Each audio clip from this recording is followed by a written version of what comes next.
வணக்கம், வாழ்க வளமுடன். இப்போது நான் படித்த ஒரு சிறு செய்தி உங்களுக்கு இன்றைய டெய்லி லேர்னிங்கிற தலைப்பில். 2ஆம் உலகப் போர் நடந்துகிட்டு இருக்கும்போது ஜெனரல் ஐசன்ஹோவர், இவர் பிற்பாடு அமெரிக்காவோட ஜனாதிபதியாகவும் இருந்தார். அவரோட தலைமையில் நேச நாடுகள் தங்களது படைகளை வெற்றிகரமாக நடத்தியது.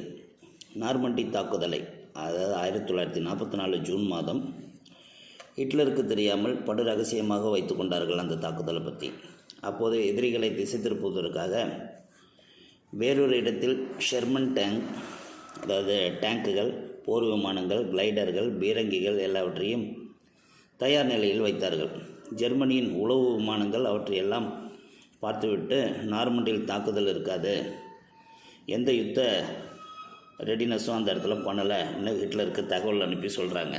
உண்மையில் அவர்கள் பார்த்தது ஒரு சினிமா செட்டப் தளம் மாதிரி அமைக்கப்பட்டது. விமானங்கள், டேங்குகள், லாரிகள் எல்லாமே ரப்பரால் செய்யப்பட்டவை. தயாரித்து தந்தவர்கள் பிரிட்டிஷ் சினிமா ஆர்ட் டைரக்டர்கள்.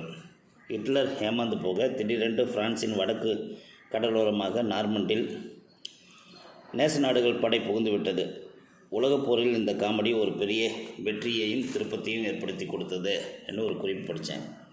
இது மாதிரி தான் புலிகேசியோட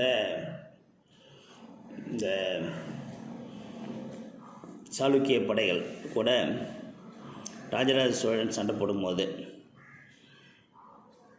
அவங்க ஒரு நதிக்கரையில் இருக்கும்போது இன்னொரு நதிக்கரையில் நிறையா படை வீரர்கள் இருப்பது போல் அந்த சாளுக்கிய படை தளபதி நிறையா டம்மி பீஸுங்களை செஞ்சு வச்சுருக்கிறாரு.